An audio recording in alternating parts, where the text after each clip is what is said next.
మనలను జ్ఞాపకము చేసి కొనుచున్నాడు. ఆయనంటే ప్రభు అయిన యేసుక్రీస్తు వారు. ఆయన మనలను మరచిపోవట్లా.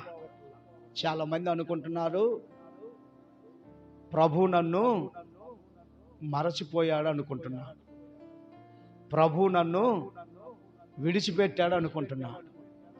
ప్రభు విడిచిపెట్టకపోతే నా కుటుంబంలో ఎందుకు ఈ బాధలు, నా జీవితానికి ఎందుకు ఇలాంటి సమస్యలు? ఈరోజు మారుతుంది, రేపు మారుతుంది, ఈ వారం కాకపోతే వచ్చే వారం మారుతుంది, ఈ నెల కాకపోతే ఇంకోసారి మారుతుంది, నా జీవితం మారుతుందని ఎప్పటికీ కూడా నా జీవితం మార్చబడట్లేదని అనేక రీతులుగా బాధపడుతున్నటువంటి వారు ఏమనుకుంటున్నారంటే ప్రభు నన్ను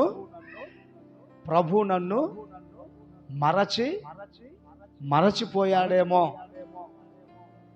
నా కుటుంబం విషయమై ప్రభు జ్ఞాపకం చేసుకోవట్లేదేమో అనుకుంటాం కదా. బాధ కలిగినప్పుడు, శ్రమ వచ్చినప్పుడు, శోధన వచ్చినప్పుడు, కష్టం వచ్చినప్పుడు నేనేమంటానంటే, నా ప్రియమైనటువంటి వర్లారా, కష్టములు, శ్రమలు, శోధనలు ఇవన్నీ వస్తూనే ఉంటవి. అవి రాకపోతే కూడా మానవుడు మాట వినడు. అవి రాకపోతే దేవుణ్ణి అసలు తలంచడు. అవి రావటం వలన కొంతవరకు దేవుని సన్నిధికి వస్తూ ఉంటారు. అయితే దేవుని యొక్క గొప్పతనం నీకు తెలియబడాలంటే, దేవుని యొక్క ఉన్నతమైన స్థితి, దేవుని ప్రేమ, దేవుని వాత్సల్యత నీవు కనుగొనాలంటే ఆ బాధలు, ఆ కష్టాలు, ఆ శ్రమలలో నుండి నీవు ప్రయాణం చేస్తూ వాటంతటిని దాటుకుంటా వస్తే ఆ ఆనందము వేరు. అందుకే ఆ భక్తుడు ఆ పాట రాశాడు.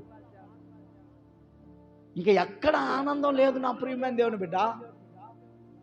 ఇప్పుడు తాగుబోతున్నాడు అనుకో, వాడు ఆ నిశా దిగేదాకే కరెక్ట్గా సందకాడ తాగితే ఈ టైం కల్లా దిగిపోతుంది, వాడికి మెలకు వస్తూ ఉంటుంది, వాడి నోరు వాడికే కంపు కొడతా ఉంటుంది బాధ. సినిమాకి వెళ్తే ఒక 2 గంటలో 3 గంటలో వాడు తలుపులేసి ఆ చీకట్లో పెడితే అందరు చెమటలు బట్టి అది వదిలిపెట్టినప్పుడు మొత్తం కంపు కొడతా ఉంటుంది, ఒకడితో ఒకడినొకడు పట్టుకుంటూ వెళ్తా ఉంటే. దేవునికి స్తోత్రము కలుగును గాక. చెప్పండి అందరు హల్లెలూయా. కనుక నేనేమంటానంటే, దేవుని సన్నిధిలో గడిపితే ఆనందము 1000 రెట్లు ఎంతో సంతోషభరితముగా ఉంటుంది. నమ్మిన వారు గట్టికి చెప్పండి కొట్టండి. దేవునికి మహిమ కలుగును గాక. చెప్పండి హల్లెలూయా, చెప్పండి హల్లెలూయా. కనుక ప్రభు మనల్ని జ్ఞాపకము చేసుకుంటూనే ఉన్నాడు. పొరపాటును కూడా ఆయన మరచిపోడుగాక మరచిపోడని నేను మీకు తెలియజేస్తా ఉన్నాను. దేవునికి స్తోత్రము కలుగును గాక. యెషయా గ్రంథము 49వ అధ్యాయము 14, 15, 16 వాక్యాలను చూద్దామండి. యెషయా గ్రంథము 49వ అధ్యాయము 14, 15, 16 వాక్యాలను చూద్దామండి. అయితే సియోను, యెహోవా నన్ను విడిచిపెట్టి ఉన్నాడు, ప్రభువు నన్ను మరచి ఉన్నాడని అనుకొనుచున్నది.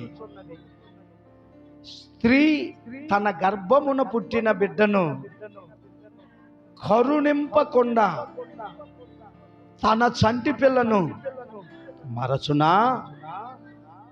వారైనా మరచుదురు గాని నేను నిన్ను మరువను. చూడుము, నా అరచేతుల మీదనే నిన్ను చెక్కి ఉన్నాను.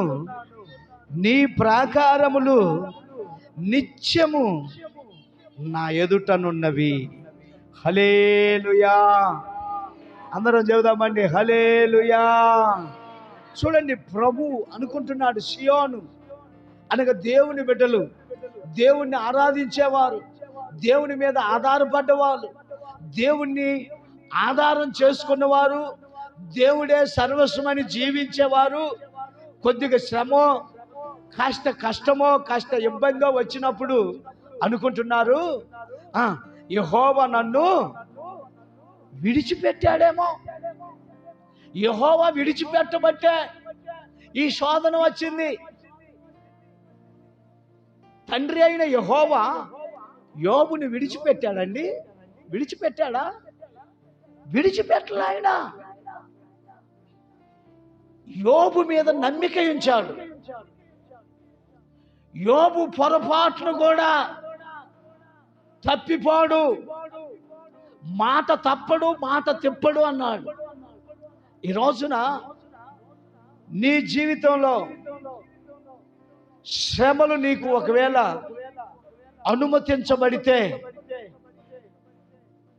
ఇదిగో యెహోవా నన్ను విడిచిపెట్టి ఉన్నాడేమో, ప్రభు నన్ను మరచి ఉన్నాడేమో అనుకోవద్దు. ఆయన ఏమి వాగ్దానం చేస్తున్నాడో తెలుసా? స్త్రీ తన గర్భమున పుట్టిన బిడ్డను, మా వెనక అక్కడ మీ భర్త పక్కన కూర్చోరాదు, కూర్చోగలుగుతావు కింద? హల్లెలూయా. స్త్రీ తన గర్భమున పుట్టిన బిడ్డను కరుణింపకుండా తన చంటి పిల్లను మరచునా? నా వైపు చూడండి నా ప్రియమైనటువంటి వారలారా. మరిచిద్దా?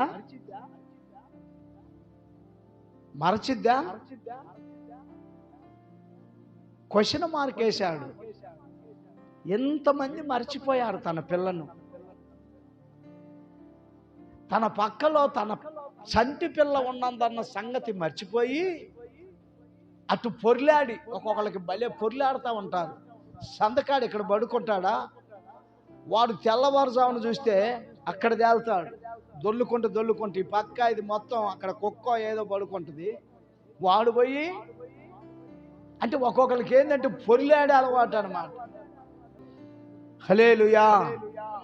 అందరూ చెప్పండి హల్లెలూయా. నలుగురు పిల్లలు ఉన్నారనుకో ఒక తల్లికి, తన భర్త ఏదో తెచ్చాడు ఇంటికి. ఆ సమయంలో ముగ్గురే పిల్లలు ఉన్నారు, ఒకడు ఏదో బయటికి వెళ్ళాడు. ఈమె ఏం చేసిందంటే ఆ తీసుకొచ్చిన దాన్ని ముగ్గురికి పెట్టుద్ది, ఆ బయటికి వెళ్ళినోడిని మర్చిపోద్ది. పడిచిన అరే చిన్న నిన్ను మర్చిపోయారా నేను, అరే రే ఇదిగో కొనుక్కోపోనా. ప్రభు అంటున్నాడు, స్త్రీ తన గర్భమును పుట్టిన బిడ్డను కరుణింపకుండా అంటే కరుణిస్తుంది. ఎంత మంచి నిద్రలో ఉన్నా ఆ పిల్ల కాస్త తారెట్లాడగానే, తమిళాడగానే, కొద్దిగా అని మూలగగానే అంత నిద్రలో కూడా ఆ బిడ్డను కరుణించి ఆ బిడ్డకు పాలు పట్టిస్తుంది. హల్లెలూయా. తండ్రి చెప్తున్నాడు, నేను మిమ్ములను నా రొమ్మున ఆనించుకొని పెంచి ఉన్నాను అంటున్నాడు. దేవునికి స్తోత్రము కలుగునుగాక. ఒకవేళ పిల్ల తన తల్లి తన బిడ్డను మరచినా మరచునేమో కానీ నేను నిన్ను మరువను. చూడుము, నా అరచేతుల మీద నిన్ను చెక్కి ఉన్నాను. దేవునికి స్తోత్రము కలుగునుగాక. నీ ప్రాకారములు ఎప్పుడు కూడా నా ఎదుట ఉన్నవి అంటున్నా. నా ప్రియమైనటువంటి వారలారా, ప్రభువు ప్రేమ గలవాడు, ఆయన దయగలవాడు, ఆయన కరుణామూర్తి. అంతేకాదు గాని అపరిమితమైన జాలి గలవాడు. ఆయన మనలను నా ఎదుట నీవు, ఆయన అంటున్నాడు, నా ప్రియమైనటువంటి దేవుని బిడ్డలారా, మనలను జ్ఞాపకము చేసుకొని ఉన్నాను, నా ఎదుట నీ ప్రాకారములు ఎప్పుడు కనిపిస్తా ఉన్నవి. దేవునికి స్తోత్రము కలుగునుగాక. చెప్పండి అందరు హల్లెలూయా. చాలా మంది ప్రభు నన్ను విడిచిపెట్టాడు, ప్రభు నన్ను మరచిపోయాడు అని చెప్పి విలపిస్తున్నారు, బాధపడుతున్నారు. ప్రభు తాను మరవలేదని తెలియజేయటానికి ఈ వాగ్దానమును మనకు తెలియపరిచాడు.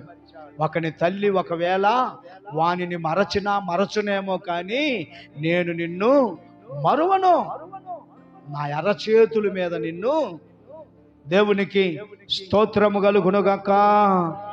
చెప్పండి హల్లెలూయా. నా ప్రియమైనటువంటి వారలారా, ఈ నూతన సంవత్సరము యొక్క ఆరాధనలోనికి ప్రవేశించినటువంటి వారలారా, ఇంకా ఈ సంవత్సరం చాలా మంది రాలేకుండి ఉన్నారు. అయినప్పటికీ మీతో ఈ రాత్రి ప్రభువు మాట్లాడుచున్నటువంటి మాట ఏమిటంటే, భార్య ఒకవేళ భర్త చేత విడవబడవచ్చును. వింటున్నారా నా మాటలు? ఆలకించండి. భార్య ఒకవేళ భర్త చేత విడవబడవచ్చును. తల్లిదండ్రులు ఒకవేళ బిడ్డల చేత విడవబడవచ్చును. చూస్తున్నాంగా, పాపం తన భర్త విడిచిపెట్టాడు, పాపం ఇదిగో ఈ తాతని అవ్వని వాళ్ళ పిల్లలు విడిచిపెట్టారు, ఇదిగో ఇక్కడ వదిలిపెట్టిపోయారు. ఈ వృద్ధాశ్రమంలో, ఈ అనాథాశ్రమంలో కష్టపడి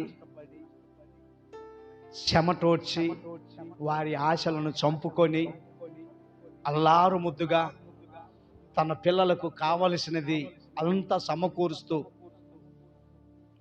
వీరి స్థాయికి తగినట్లుగా, గొంతెమ్మ కోరికలు కాకపోయినా తన స్థితికి మించి పెంచి పెద్ద చేసుకున్న పిల్లలు ఒకవేళ ఆ తల్లిదండ్రులను విడిచిపెడుతున్నట్లుగా చూస్తున్నాం. అలాగనే రోగిని డాక్టర్ గారు కూడా విడిచిపెడుతున్నట్లుగా చూస్తున్నాం, మర్చిపోతున్నారు. ఈ మధ్య కరోనా కాలంలో చాలా మంది డాక్టర్లు చేతులు ఎత్తేశారు, చాలా మంది అసూలు భాష. దానికి గల కారణం ఏమిటంటే వారు మర్చిపోయారు, నీ భర్త నిన్ను విడిచిపెట్టాడు. ఒక్కొక్కరు భార్యలు భర్తలను విడిచిపెట్టేస్తున్నారు. రక్త సంబంధికులు తల దాచుకుంటున్నారు, మనల్ని చూసి తప్పుకుంటున్నారు. దేవునికి స్తోత్రము కలుగునుగాక. చెప్పండి హల్లెలూయా. మన బంధువులు కావచ్చు, మన శ్రేయోభిలాషులు కావచ్చు, మనం ఉన్నటువంటి ఆ పరిస్థితులను బట్టి మన మిత్రులు, సహాయం చేసేవారు అందరూ కూడా మనల్ని విడవవచ్చు. అయితే ప్రభు అంటున్నాడు, నేను నిన్ను మరువను, నా అరచేతుల మీద నిన్ను చెక్కి ఉన్నాను. గట్టిగా చప్పట్లు కొట్టాడు నా ప్రియమైన దేవునికి స్తోత్రము కలుగునుగాక. చెప్పండి హల్లెలూయా. చెప్పండి హల్లెలూయా. యోబు అంతా పోగొట్టుకున్నాడు. దుఃఖ సమయంలో యోబు ఏమంటున్నాడో తెలుసా? చదవండి. యోబు గ్రంథము 19వ అధ్యాయము 14వ వాక్యమును చూడండి. యోబు గ్రంథము 19వ అధ్యాయము 14వ వాక్యమును చదువుదామండి. దేవునికి స్తోత్ర. చెప్పమ్మా చదువమ్మా. చూడండి, నా బంధువులు నా యొద్దకు రాకై ఉన్నారు, నా ప్రాణ స్నేహితులు నన్ను మరచిపోయి ఉన్నారు. సాల్యమా తర్వాత చదువుదాం. హల్లెలూయా. చూడండి ఏమంటున్నాడు, నా బంధువులు నా యొద్దకు రారు. బంధువులు రారండి.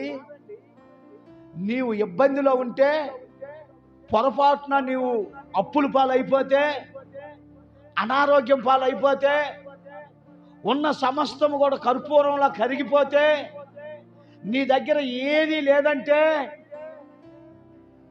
బంధువులు వాళ్ళు ఎవరంటే, నానుంది కదా, ఈగల లాంటి వారు. ఈగలు ఎక్కడికి వెళ్తాయి?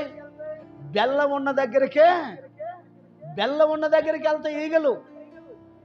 దేవునికి స్తోత్రము కలుగును గాక. అందరం చేద్దామండి. హల్లెలూయా, హల్లెలూయా. నా బంధువులు నా యొద్దకు రాకై ఉన్నారు. నా ప్రాణ స్నేహితులు నన్ను మరచిపోయి ఉన్నారు. అసలు నేను ప్రభువులోకి రావటానికి మూల కారణం ఏంటంటే, నా ప్రాణ స్నేహితులు. ప్రాణ స్నేహితులు అంటే ఒకే మంచంలో తిని, ఒకే కంచంలో తిని, ఒకే మంచంలో పడుకున్నాం. తాగి నిశాలో మెలుకు వస్తే వాడు వీడు కలవాల్సిందే. ప్రాణ స్నేహితులు రాలా. నా ప్రియమైన దేవుని బిడ్డ,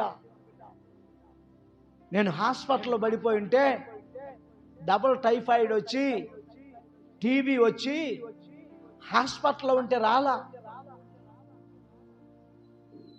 ఎవరు వచ్చారంటే, ఇలాంటి ప్రభు బిడ్డలు వచ్చారు. ప్రతిరోజు 2-3 వచ్చి నా మంచం దగ్గర ప్రార్థన చేస్తా ఉన్నారు. దేవునికి స్తోత్రము కలుగును గాక.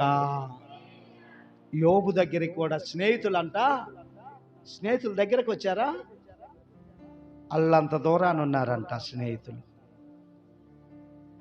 స్నేహితులు అది ఆ చివర కుర్చీ ఉంది చూడండమ్మా. స్నేహితులు, నా ప్రాణ స్నేహితులు నన్ను చూచి దూరాన నిలిచేను నా ప్రభు. ఎక్కడ నిలిచారు? అది అసలు వీడికి ఏమి జబ్బు వచ్చిందో, దగ్గరకు పోమాకరాడే, దగ్గరకు పోమాకరాడు. ఒళ్ళంతా కురుపులు రా. వాడు శిలపెంకు వీక్కొని, శిలపెంకు తీసుకొని గోక్కుంటున్నాడే, దగ్గరకు పోమాకరాడే అంటు రోగం ఏమది. అసలు వీడు ఏం పాపం చేసి ఉంటాడో రా ఇంత పెద్ద రోగం రావటానికి.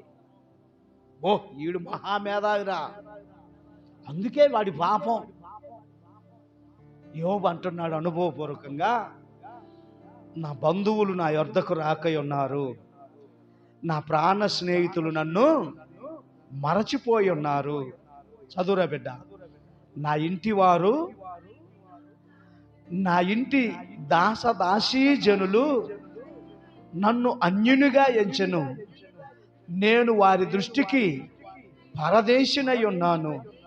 నేను నా పనివాణ్ణి పిలవగా వాడేమి పలకకుండానున్నాడు.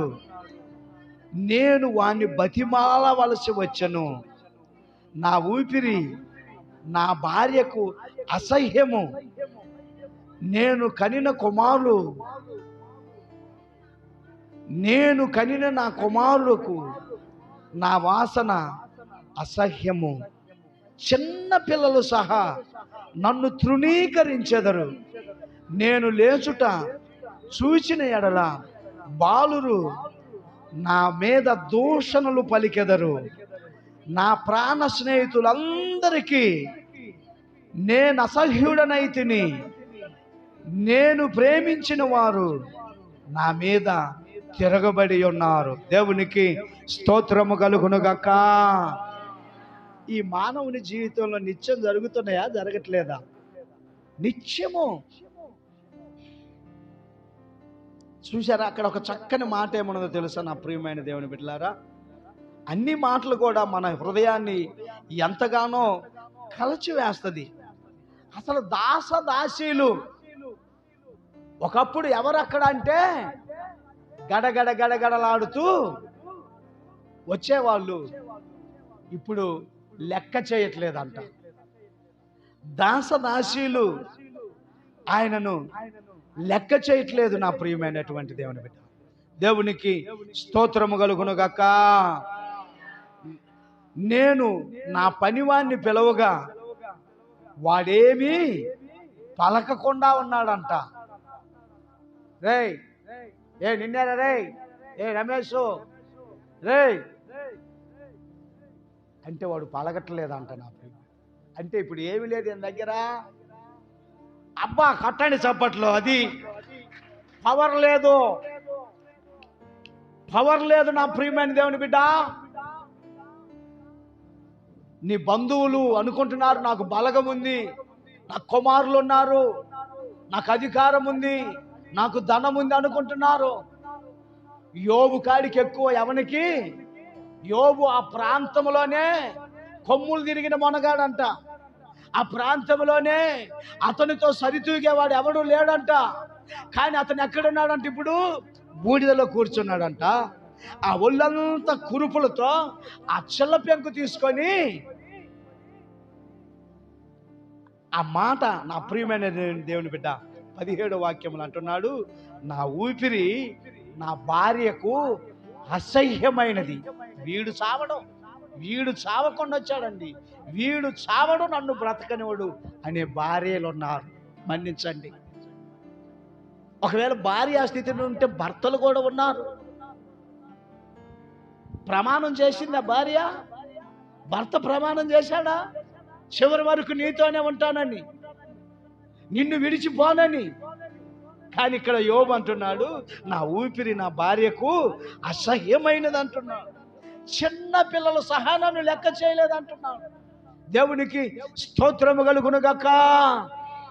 నా ప్రియమైనటువంటి వారలారా, ఒకవేళ నీవు దేవుడు నన్ను మరచిపోయాడేమో, దేవుడు నన్ను విడిచిపెట్టాడేమో, నాకే ఎందుకు ఈ కష్టాలు, నాకే ఎందుకు ఈ బాధలు, నాకే ఎందుకు ఈ నిందలు, నాకే ఎందుకు ఈ అవమానాలని రకరకాలుగా ఆలోచిస్తూ ఉన్నావేమో. దేవుడు నిన్ను మరచిపోలా. నీ ప్రాణ స్నేహితులు మర్చిపోయారు, నీ రక్త సంబంధికులు, నీ బంధువులు మర్చిపోయారు. సాక్షాత్తు నీ భార్య నీ చావు కోరుకుంటుంది. నీ భర్త నిన్ను ఎప్పుడు వదిలించుకుందామని చూస్తూ ఉన్నాడు. కానీ నా దేవుడు నిన్ను విడిచిపెట్టేవాడు కాదు. నేను నిన్ను విడవను, ఎడబాయను అంటున్నాడు. కొట్టాల గట్టిగా చప్పట్లు. దేవునికి స్తోత్రము కలుగునుగాక. చెప్పండి హల్లెలూయా, చెప్పండి హల్లెలూయా. నా ప్రియమైనటువంటి వారలారా, ఆయన భార్య నీవు ఇంకను యథార్థత కలిగి ఉంటానంటున్నావు. చిచి, ఎందుకు నీదొక బతుకు, నీవు బతుకుతున్నావు. ఏమండి, నీవు బ్రతుకుతున్నావు, ఆ కుక్క బ్రతుకుతుంది. చావరాదరా అనే భార్యలు లేరు. హల్లెలూయా. ఇదిగో ఈ మధ్య అంటుంది ఇక్కడ. ఎక్కడ మాట? 2వ అధ్యాయం 9వ వాక్యములో చూడండి. యోబు భార్య ఏమంటుందో యోబుని.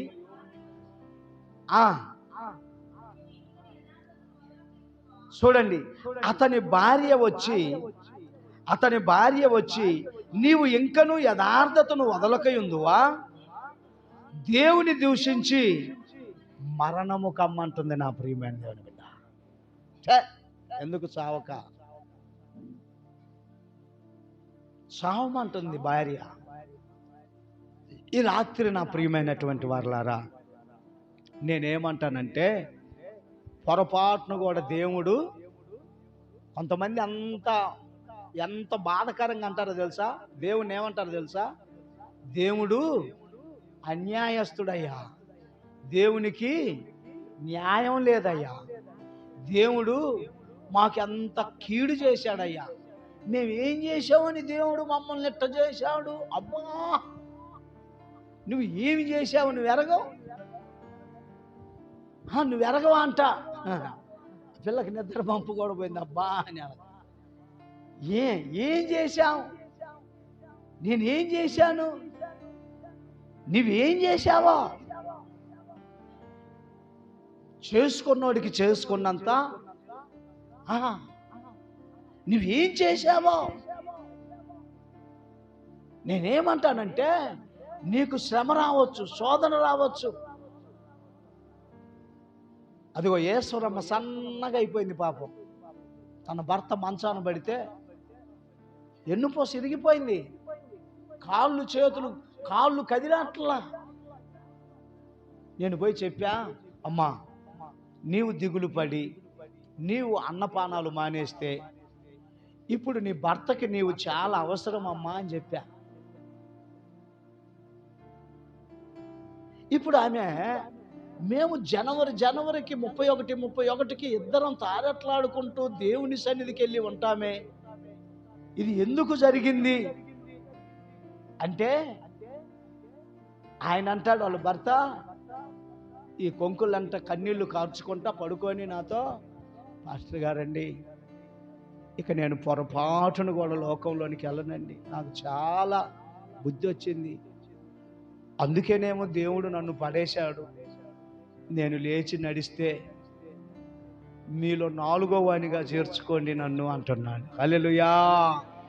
అంటే మేము ముగ్గురు తిరుగుతూ ఉంటుంటాం కదా సెంటర్లు, అటు ఇటు అటు ఇటు, అందుకని ఆయన అంటాడు నన్ను 4వ వానిగా చేర్చుకోండి అంటున్నాడు. ఇది ఎందుకు కలిగిందో ఏమంటాడు యోబు? యోబు ఏమంటాడు? నా తల్లి గర్భములో నుండి నేను దిగాంబరిగా వచ్చి తిని మరలా ఇక్కడ నుండి దిగాంబరికి వెళ్ళవలసిందే, ఏమీ తీసుకెళ్ళలేం.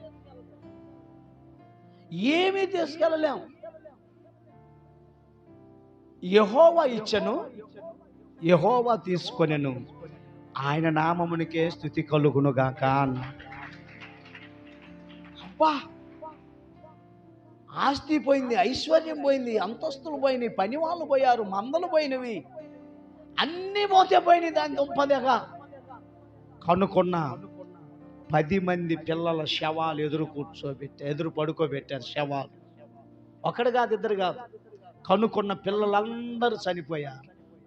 అయితే యోబు, అక్కడ రాయబడిన మాట ఏమిటంటే, యోబు నోట నుండి ఒక్క వ్యతిరేకమైన మాట కూడా, హల్లెలూయా, ఆ సమర్పణ కలిగి ఉండాలి. మన వైపు చూడాలి. మనకేదైనా ప్రభు మనల్ని సరి చేయటానికేనేమో అనుకోవాలి. నేను పెద్ద కేకు తీసుకెళ్తే నాకెందుకు ఇట్లా జరిగింది, మాస్టర్ గారికి ఎన్ని డబ్బులు ఇచ్చా ఈ చేతులతో, నువ్వు ఎన్ని డబ్బులు ఇచ్చినా, నువ్వు ఎంత సమర్పణ కలిగి ఉన్నా, దేవుడు నిన్ను కొన్ని అనుభవాలలో, కొన్ని విషయాలలో నీవు ఒక అనుభవం కలిగి ఉండటానికే ఆ మార్గాల గుండా ప్రభు నిన్ను నడిపిస్తాడు. దేవునికి స్తోత్రము కలుగును గాక. చెప్పండి హల్లెలూయా. ఎందుకిలా జరిగిందని అడిగే అర్హత నీకు లేనే లేదని, ఏమండి, స్తుతించి సహించి, కృప నాకుంటే చాలునయ్యా, ఎందుకు ఇలా జరిగిందని అడిగే అర్హత లేదు. నేను ఎంత సేవ చేసినా, మీరు ఎంత భక్తి చేసినా, ఏది ఎప్పుడు ఎలా జరుగుతుందో అలా జరుగుతుంది. కాబట్టి దేవుడు అన్యాయస్తుడు, దేవునికి న్యాయం లేదు, దేవుడు నా ఇంటికి ఎలా చేశాడు, దేవుడు నన్ను మోసం చేశాడు, దేవుడు నన్ను మాయ చేశాడు, దేవుడు నన్ను ఇలాగ ఈ స్థితిలో ఉంచాడు, కనుక నేను దేవునికి దూరముగా ఉంటానని పొరపాటును కూడా నీవు అంటానికి వీలు లేదు. దేవుని వాక్యం ఏముందో తెలుసా? నాకు వేరుగా ఉండి మీరేమీ చేయలేరు. అదిగో వాళ్ళు రాలేదనుకుంటా, వీళ్ళ కుటుంబం, చెల్లెమ్మ ఎస్తేరమ్మ వాళ్ళ కుటుంబం, గేదె చనిపోయింది కరెక్ట్గా ఆదివారం, పాము కలిసి. నేను వచ్చిన క్రొత్తలో నేను అనుకున్నా, ఈరోజు వాళ్ళు రారు, ఎందుకని, గేదె చనిపోయింది కనుక ఆ బాధలో ఉంటారు, రారు అనుకున్నా. కుటుంబం అంతా వచ్చిందండి. నాకు సిగ్గైంది. ఎందుకంటే శనివారం రాత్రి మా ఇంట్లో కూడా ఒక కాగు పోయింది, రాగి కాగు పోయింది, ఇత్తడి బక్కీటు పోయింది. మా బాబాయ్ కొడుకే, వాడు తాగుబోతాడు, ఎత్తుకొని పోయాడు బాత్రూంలో పెడితే. చిన్న చిన్న ఇల్లులు కదండి టౌన్లో. అంత పని అయినాక బాత్రూంలో పెట్టి డోర్ వేసింది. వాడు చక్కగా కూర్చొని ఉన్నాడు. ఆమె డోర్ వేసి పోగానే వాడు డోర్ తీసుకొని వెళ్ళిపోయాడు. తెల్లారి ఆదివారం. నేను మొహం కడుక్కోవాలా, నేను టిఫిన్ చేయాలా, నేను శృతి సూత్రం వల్ల నీ బొట్టోళ్ళు వాళ్ళు చంద్ర చర్చికి రాలే, చర్చిగా గెలిచిలే పారాయి. ఏం దేవుడు అన్న రాయికా ఇత్తడి బిందె పోయి నేను అల్లాడుతుంటే.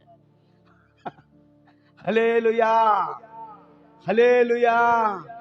నేను ఇల్లు కేకలేసి పాటలు పాడతా చర్చిలో.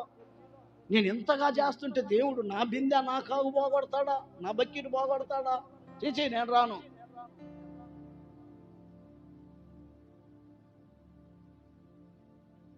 ఒంగోలు పోయింది నిద్రలకి. 3వ నెల అయితే నిద్రలకు పోయింది. నాకు అసలు ఏం సంబరంగా ఉందిలే, నేను కూడా తండ్రి నా పోతున్నా.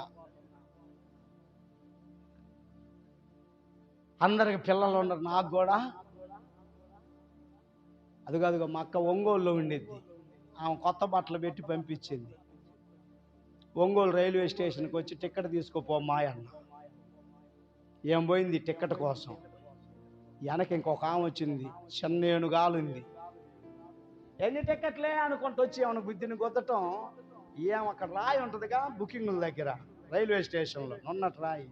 ఆ రాయికి పోయి పెద్ద కారు గుద్దుకున్నట్టు గుద్దుకుంది, సొట్టపోయినట్టు అయింది. టికెట్లు తీసుకుంది. మేము ఒంగోలు నుంచి గుంటూరు వచ్చాము.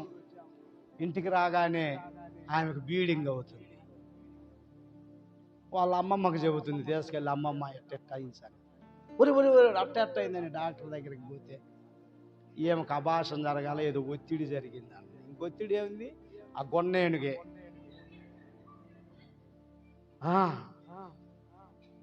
ఇక నేను పోయి ఫుల్లుకు దగ్గర అప్పుడు యేసన్న గారి మందిరానికి వెళ్తున్నా పెద్ద భక్తుల్లాగా. ఆదివారం ఫుల్లుకు దాగి నన్ను మందిరానికి తీసుకెళ్ళాడే యేసుదాసు, ఆయన దగ్గరికి పోయా. అది కదా ఆ గురువు గారి దగ్గరికి పోయి, అది కాదు నువ్వేం చెప్పావు, నేను నమ్మకంగా పిడికిలి బియ్యం కూడా చేస్తున్నాను నీ మాటలు నమ్మి. ఆదివారం నేను ఆటో తోలకుండా నేను సమర్పించుకొని నేను చర్చికి వస్తున్నే. నా భార్య ఇట్ట చేస్తాడా? నువ్వు నన్ను పొరపాటును కూడా పిలవద్దని నేను పిలవను బామర్ది, ఇంక నా పొరపాటు అయింది, నేను పిలవనులే పో అంటున్నాడు. శోధిస్తున్నా తాగి. అంటే నేను ఎందుకు అంటున్నానంటే, కొన్ని మన పొరపాట్ల వల్ల చేసుకొని మనం ఏం చేస్తామంటే దేవుని మీదకి తిప్పేస్తాం. నీ కర్మగాలి, నీ అజ్ఞానం వలన, నీవు చేసేటువంటి అతిక్రమం వలన నీకొచ్చిన దానిని దేవుని మీదకి నెట్టేస్తాం. హల్లెలూయా. దానియేలు గారు కుమారుడు చనిపోయాడు, ఎద్దు లాంటి కుమారుడు చేతికి వచ్చిన వాడు. ఆయన్ని భూస్థాపన అయిపోయింది. శనివారం ఆదివారం మందిరం జరుగుతుంది వాళ్ళ ఊర్లో. పోయి అక్కడ గడప దగ్గర కుర్చీలో కూర్చొని దేవుని వాక్యం వింటూ ఉన్నాడు. అది తీర్మానం. దేవుడు అన్యాయస్తుడని కానీ దేవునికి న్యాయం లేదని. ఏం స్వామి, 7,000 గొర్రెల స్వామి దేవుడు మా ఒక్క రాత్రికే దొంగిలించుకొని పోయాడు అన్నది నేను వచ్చిన కొత్తలో. ఒక ఆమె నల్లది వాళ్ళమ్మ. ఎన్ని గొర్రెలు? 7,000 గొర్రెలు. అంటే నేను 7,000 గొర్రెలేమనుకుంటున్నా. 7,000 రూపాయల ఖరీదైన గొర్రెలు చచ్చిపోయినాయి అంట ఒక్క రాత్రి. దేవుడు అంత అన్యాయం చేసిండు స్వామి అంటది నాకు. హల్లెలూయా. వాళ్ళు వెనకట వాళ్ళకి తెలవదు నాకు.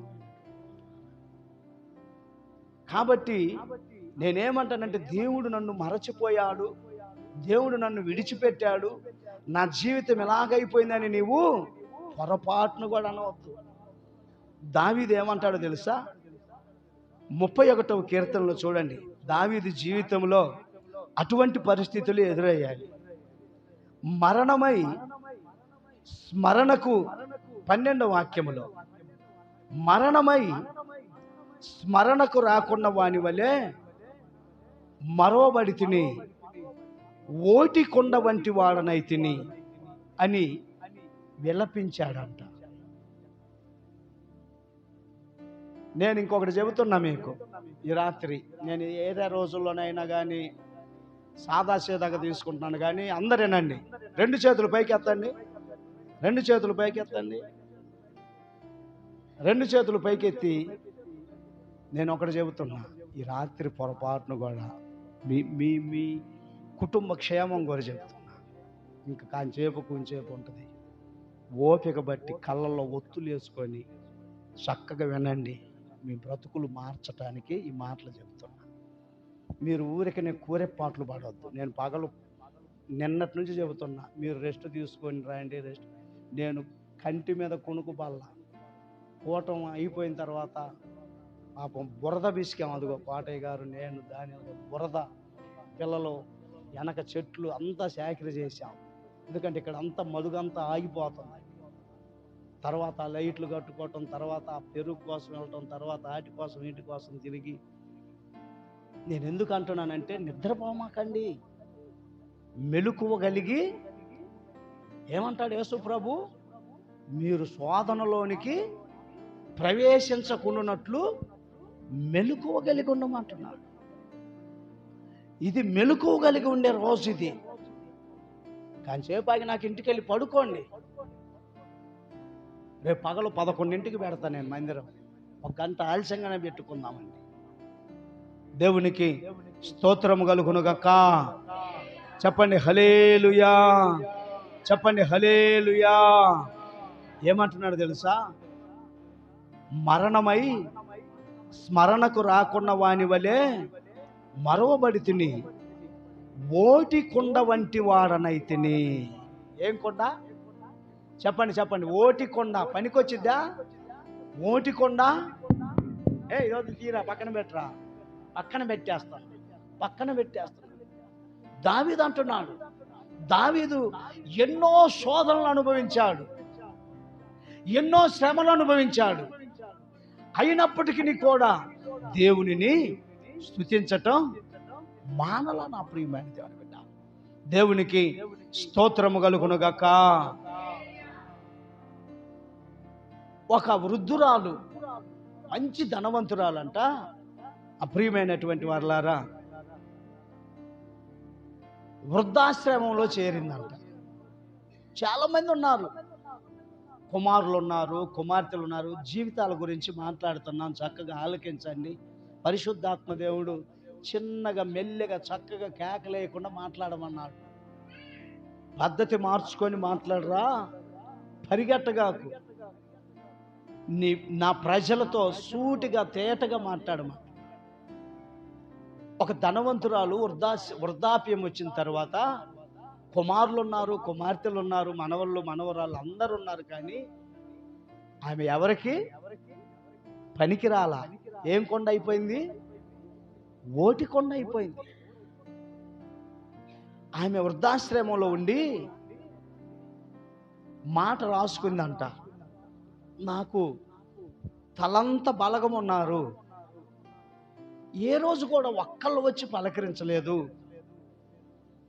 నా జీవిత అంతము ఇలా ఉంటుందని, అంతము ముగింపు ఇలా ఉంటుందని నేను కలలో కూడా ఊహించుకోలేదు. ఇది నా దురదృష్టం, ఇలాంటి బిడ్డలు ఎవరికి ఉండకూడదు అని డైరీలో రాసుకుందంట. అదే మాట ఈయనంటున్నాడు దావీదు, నేను ఓటి కొండ వంటి వాడనైతిని. ఓటి కొండను ఎవ్వడు కోరుకోరు, ఓటి కొండను పక్కన పెట్టేస్తారు, ఓటి కొండను పట్టించుకోరు. ఓటి కొండ కావాలని ఎవరు కూడా దానికి ప్రాధాన్యతనివ్వరు. దేవునికి స్తోత్రము కలుగునుగాక. చెప్పండి హల్లెలూయా, హల్లెలూయా. నన్ను చూడటానికి, చనిపోయే ముందు నన్ను చూడటానికి ఎవ్వరూ రాలేదని ఎంతో దిగులుతో. నేనేమంటానంటే, నా ప్రియమైనటువంటి వాళ్ళారా, మీకు తలంత బలగం ఉండొచ్చు, మీకు ఆస్తి ఉండొచ్చు, ఐశ్వర్యం ఉండొచ్చు, మీ భర్త నిన్ను ఎంతో ప్రేమగా చూసుకోవచ్చు, మంచిదే. మీరు మీ భర్తను ఎంతో ప్రేమగా చూసుకోవచ్చు, ఇవన్నీ మంచివే. నేనేమంటానంటే ఏ రోజు ఎలాంటిదో కాబట్టి మీరు అన్నిటికంటే ముఖ్యముగా, అన్నిటికంటే ఎక్కువగా, అన్నిటికంటే ఇష్టపూర్వకముగా నీ దేవుడైన యెహోవాను మీరు ప్రేమించండి. నమిత బిగ్గరగా చప్పట్లు కొట్టండి. ఎస్, ఆయన అంటున్నాడు, నీ తల్లి నిన్ను మరచిందేమో, నేను నిన్ను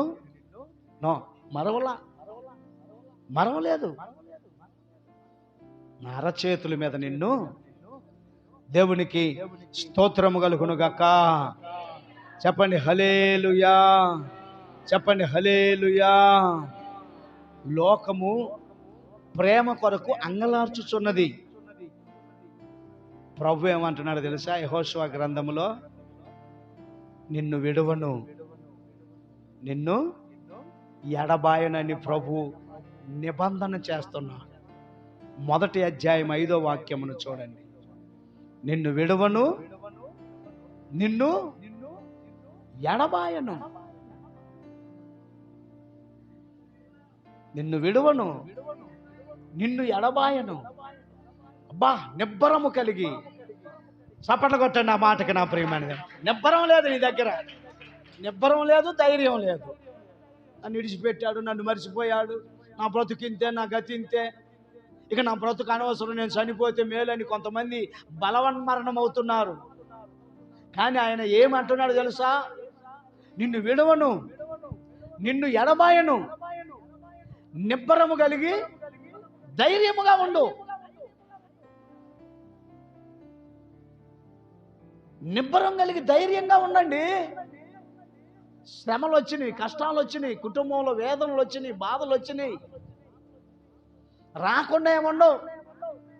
కోటీశ్వరుడికైనా వచ్చాయే, కూటికి లేని వాడికైనా వచ్చాయి. అయితే ఆ వచ్చిన వాటి నుంచి ఎలాగ తప్పించుకోవాలో నేను నీకు ఆలోచన చెప్పి, నీవు నడవవలసిన మార్గములో నేను నిన్ను నడిపిస్తానని తండ్రి అయిన యెహోవా దేవుడు. అది ఆ మార్గం చెప్పాను ఆయన, ఆ ఆలోచన చెప్పాను ఆయన. కనుక నా ప్రియమైనటువంటి వారలారా, ఆ వాగ్దానమును 115వ కీర్తనలో అంటాడు, యెహోవా మమ్మును మరచిపోలేదు, ఆయన మమ్మును ఆశీర్వదించును, ఆశీర్వదించును. యెహోవా మమ్మును మర్చిపోలేదు. కుర్చీలు లేవాయా? ఇంకా ఉన్నాయా కుర్చీలు? ఆ ఇంట్లో ఒకటి, ఆ ఇళ్లలో ఉన్న కుర్చీలు లేనమ్మా, ఇక్కడ ఉన్నాయా, అక్కడ ఉన్న కుర్చీలు తెచ్చేయండి. కొంతమంది కుర్చీలు లేవు. దేవునికి స్తోత్రము కలుగునుగాక. చెప్పండి హల్లెలూయా. ఇక్కడ ఒక కుర్చీ ఉండాలా, ఆ కుర్చీలు తీసుకొని రండి. దేవునికి కూర్చోండి సార్, కుర్చీలో కూర్చుందరుగా ఉండండి.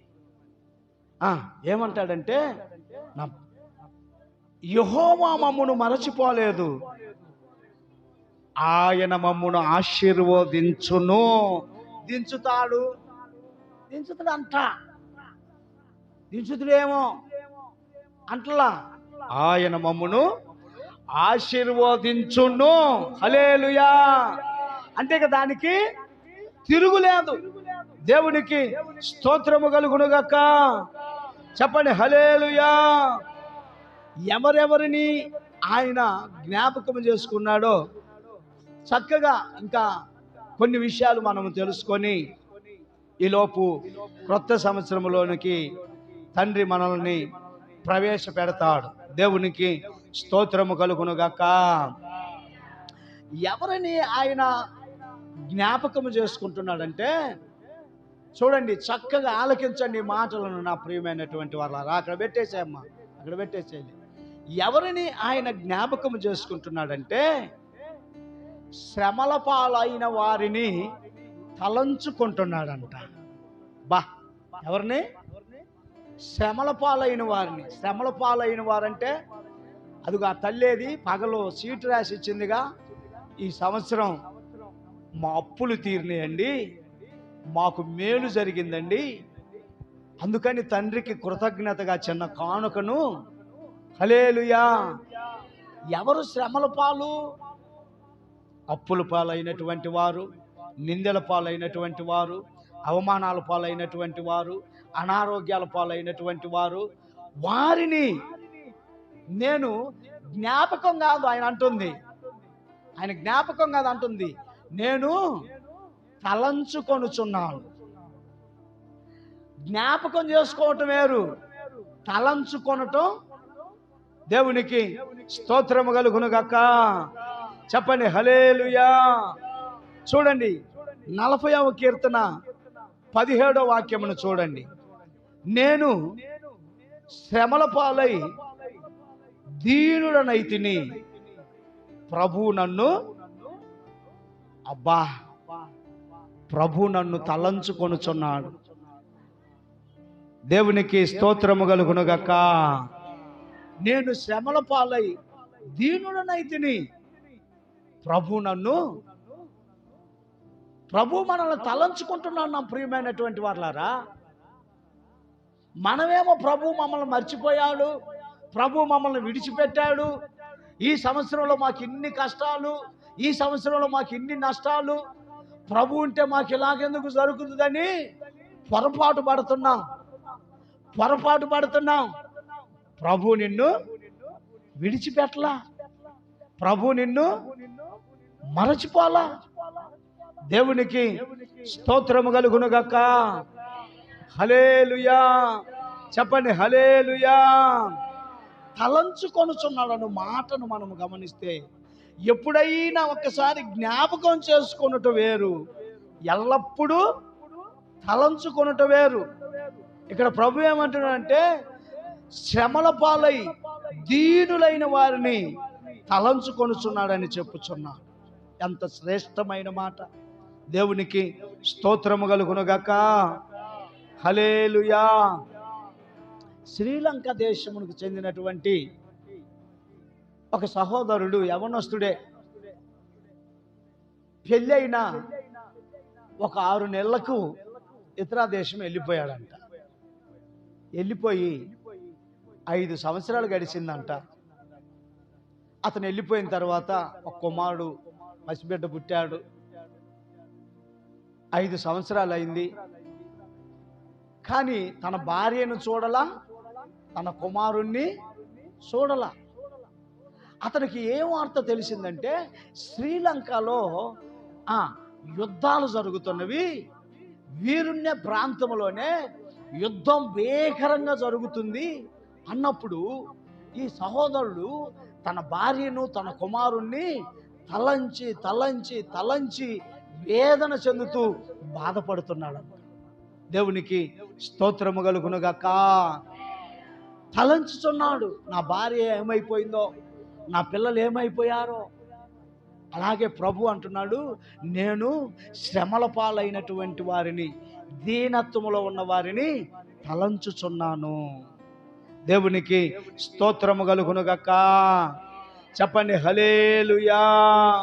చెప్పండి హల్లెలూయా. కనుక నా ప్రియమైన దేవుని బిడ్డ, ఈరోజు నీవు ఎటువంటి శ్రమల్లో ఉన్నావో, ఎటువంటి బాధలో ఉన్నావో, ఎటువంటి ఇబ్బందిలో ఉన్నావో, నా ప్రభు మనల్ని తలంచుచున్నాడు. నా ప్రియమైన దేవుని బిడ్డ, మనలను అరచేతిలో చెక్కుకొనటానికి కలవరి శిలువలో తన హస్తములను చాపాడు.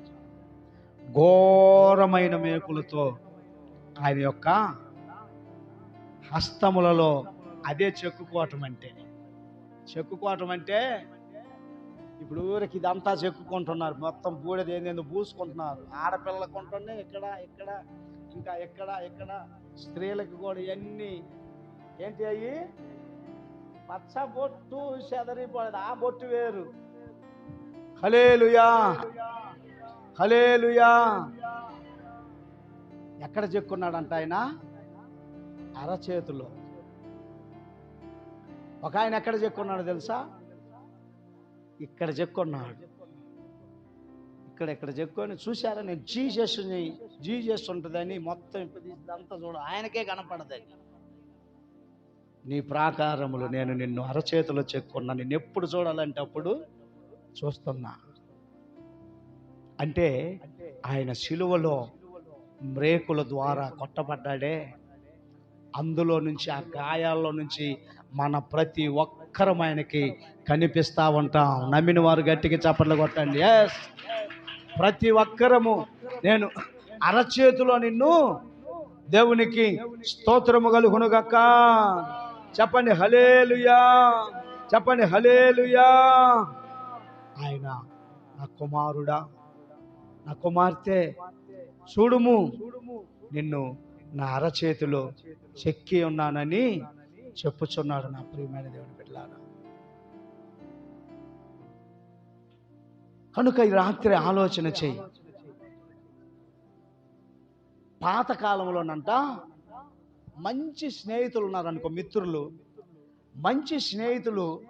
నా మాటలు ఆలకించండి నా ప్రియమైనటువంటి వారులారా. ఇంకొద్దిసేపట్లో మనము ప్రవేశిస్తున్నాం. ఎక్కడికి? మీరు మరీ భారంగా ఉండమాకండి. ఉంటుంది, అంతే ఉంటుంది. యేసు ప్రభు ఎన్నిసార్లు వచ్చినా కూడా వాళ్ళకి ఎలా ఉన్నారు? వాళ్ళు అసలు మెలుకుని ఎన్నిసార్లు రాని అంటే ఆ నెత్తి కళ్ళ మీద వచ్చి కూర్చున్నాడు అనమాట. వాళ్ళు గట్టిగా తెరిచినా కానీ సాతానుగాడు మోస్తున్నాడు. ప్రభు అంటున్నాడు, కొద్దిసేపు మెలుకుతూ ఉండలేరు మీరు అని వాళ్ళకి చెబుతున్నాడు. అక్కడికి పోయి ప్రార్థన చేసుకున్నాడు. మళ్ళీ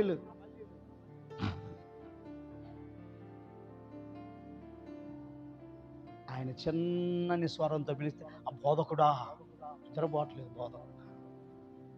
హల్లెలూయా, చెప్పండి హల్లెలూయా.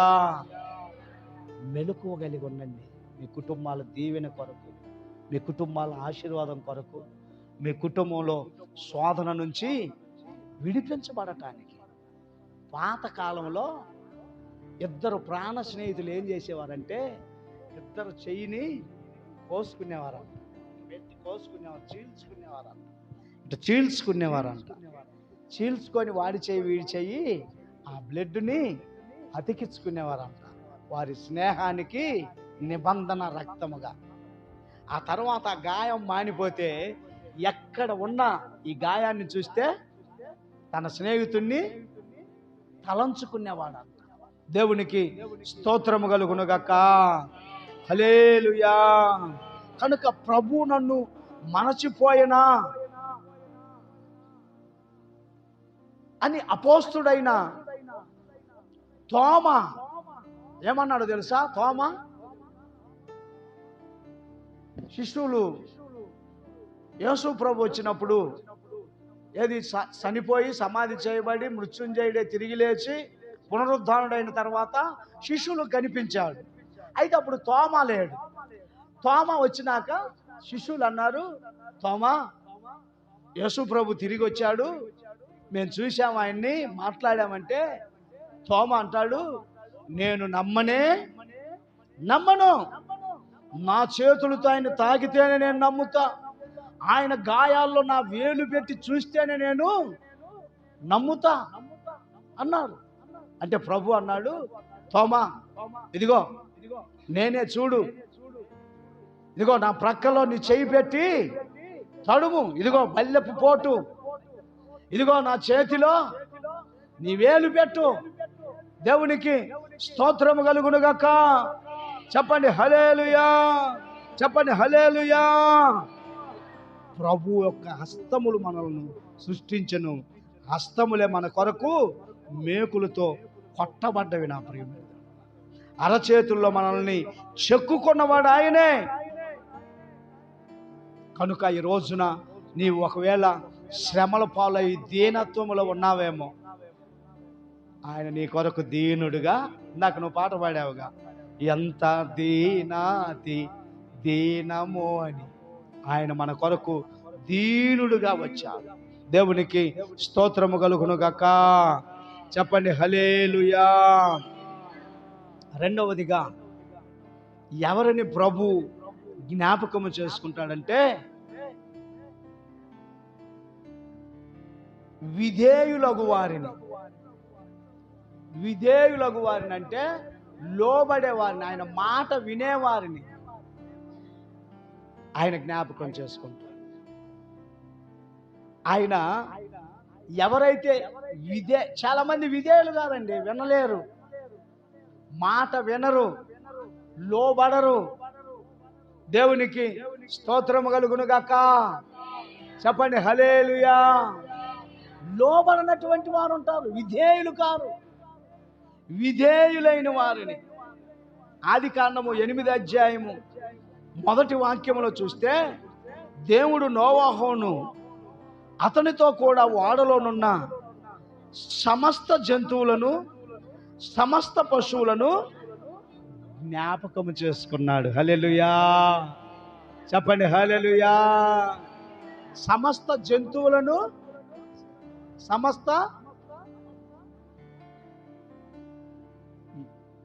దావీదు అంటాడు, అయ్యా నన్ను ఎంతగా హెచ్చించుటకు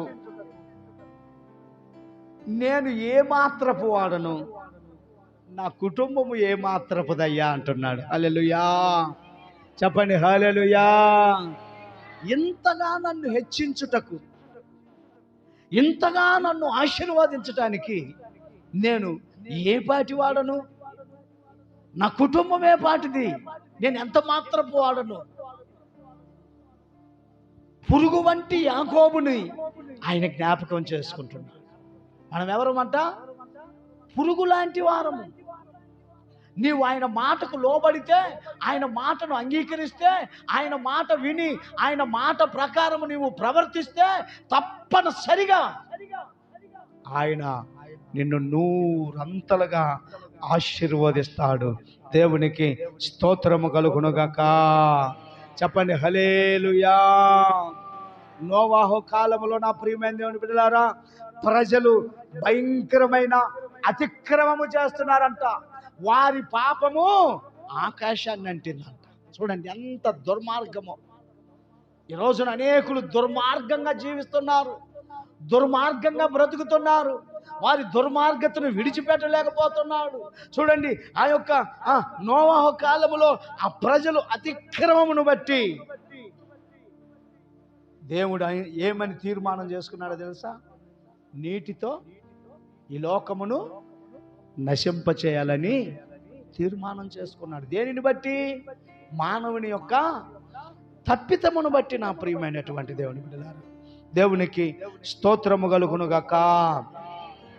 అలాగ తీర్మానం చేసుకున్నప్పటికీ కూడా నీతిమంతుడైనటువంటి నోవాహును జ్ఞాపకము చేసుకొని ఆయనకేం చెప్పాడంటే, నోవాహు వాడను సిద్ధపరచమన్నాడు. ఏమన్నాడు? వాడను సిద్ధపరచమన్నాడు. నీతిమంతుడు కనుక అని ఆజ్ఞాపించాడు. ఒకవైపు నోవాహు వాడను సిద్ధపరుస్తున్నాడు, మరొక వైపు అదే నోవాహు సువార్తను ప్రకటిస్తున్నాడు. రాబో దేవుని తీర్పును గురించి ప్రకటిస్తున్నాడు. ఉత్తముడైన నోవాహు దేవుడు ఎలాగూ చెప్పాడో అలాగూ విన్నాడు గనుక ఉత్తముడైనటువంటి నోవాహును దేవుడు మరవగలడా? ఆయన ఎప్పటికీ కూడా తోడుగా ఉంటాడు. ఈ సంవత్సరం కొత్త పార్టీ అంటే ప్రభు అనుమతించలే. మా బాబు పళ్ళు మార్లు లేదా, కొత్తది లేదా, ఈ సంవత్సరం లేదు బాబు. ప్రభు అనుమతిస్తేనేగా. ప్రభు అనుమతించండి. నేను పోరాడా, అయితే ఏదో ఆ పాట అన్నా చేస్తానని అప్పుడెప్పుడు రాసుకున్న పాట అది వీడియో చేశాడు రేపొద్దున పెట్టడానికి. లోకంలో ఒకటి నానుడు ఉందిగా, పండగ రోజు కూడా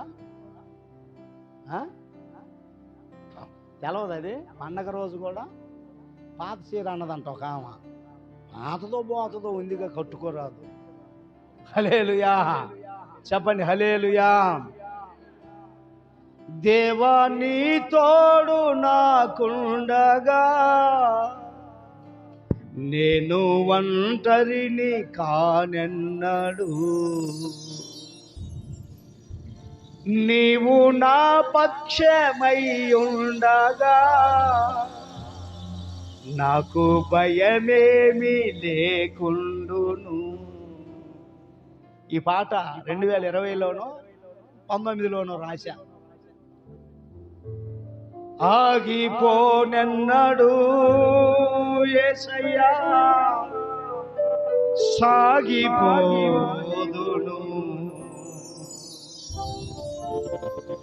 కడవరకు నా గురివైపునే సాగిపోదును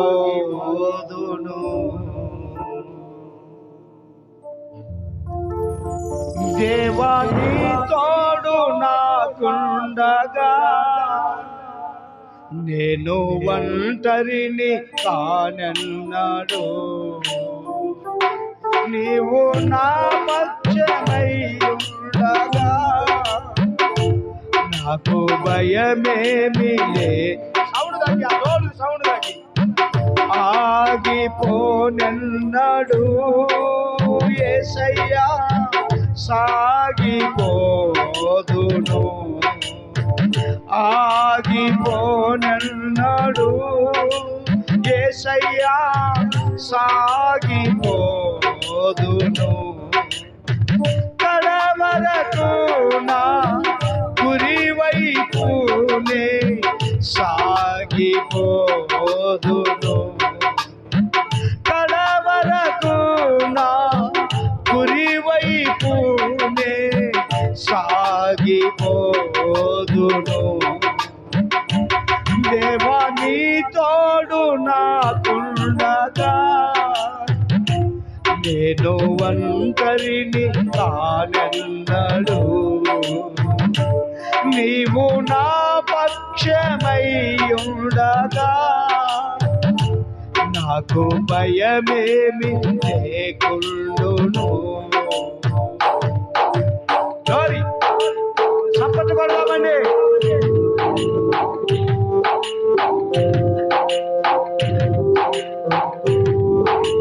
నేను ఒంటరి వాళ్ళు నా వెనక ముందు ఎవరు లేరు నా బ్రతుకు ఇలాగైపోయింది నా జీవితం ఇలాగైపోయిందని నలిగిపోతున్నావేమో బిడ్డ ఆయన నీ పక్షముగా ఉన్నాడు ఆయన మన పక్షమై ఉన్నాడు ఆయన నేటి వరకు ఉన్న దేవుడు ఇక ముందు కూడా ఉండే దేవుడు కొట్టాల చప్పట్లు కొట్టండి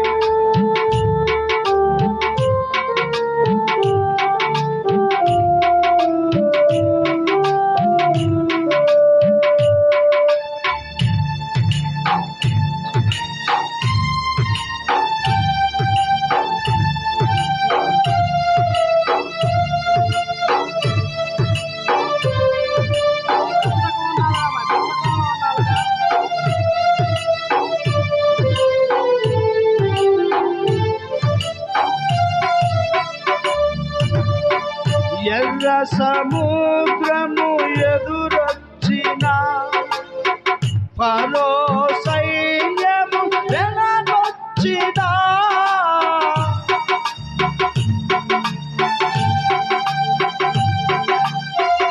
ఎర్ర సముద్రము ఎదురొచ్చిన ఫరో సైన్యము వెనకొచ్చిన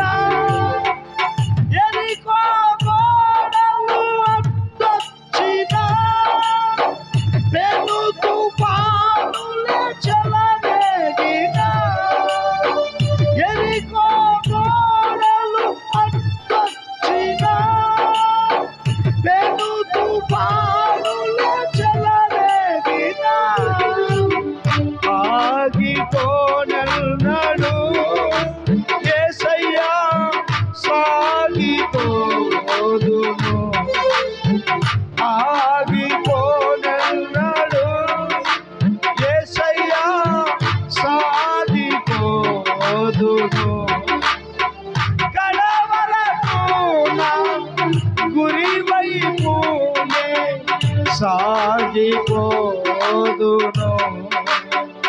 కడవరకు నా గురివైపునే సాగిపోదును దేవా నీ తోడు నాకుండగా నేను ఒంటరిని కానన్నాడు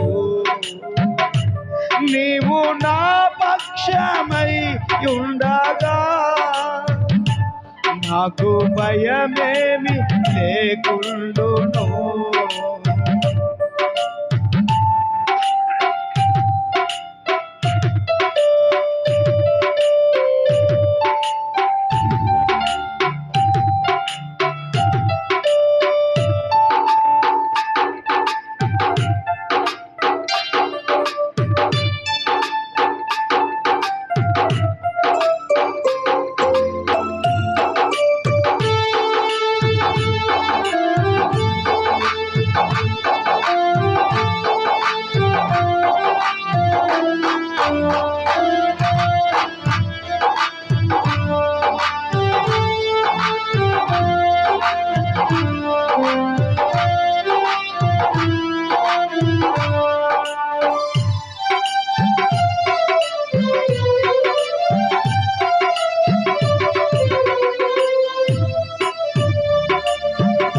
సింహాల పోలులో నలువేసిన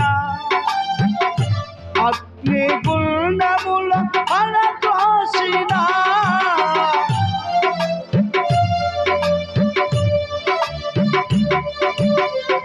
సింహాల పోలులో నలువేసిన అగ్ని గుండముల పడతోసిన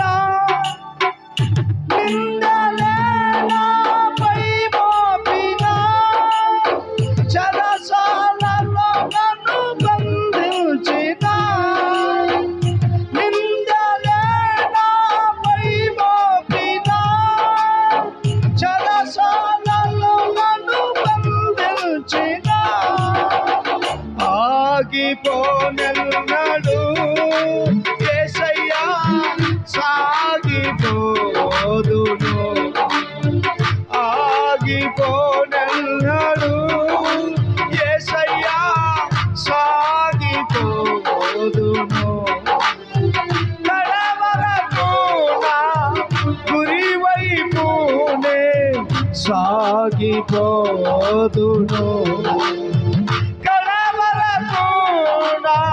గురి వైపునే సాగిపోదును.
స్తోత్రం స్తోత్రం స్తోత్రం స్తోత్రం స్తోత్రం.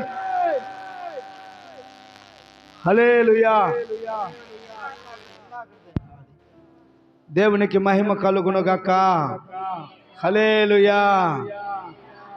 అందరికీ మన ప్రభు అయిన యేసుక్రీస్తు నామములో నూతన సంవత్సర శుభాకాంక్షలు. దేవుడు మిమ్మలను మీ కుటుంబాలను నిండార్లుగా దీవించునుగాక. దగ్గరగా చెప్పండి ఆమేనని. మిమ్మల్ని అందరినీ ఆయురారోగ్యములతో ఉంచునుగాక.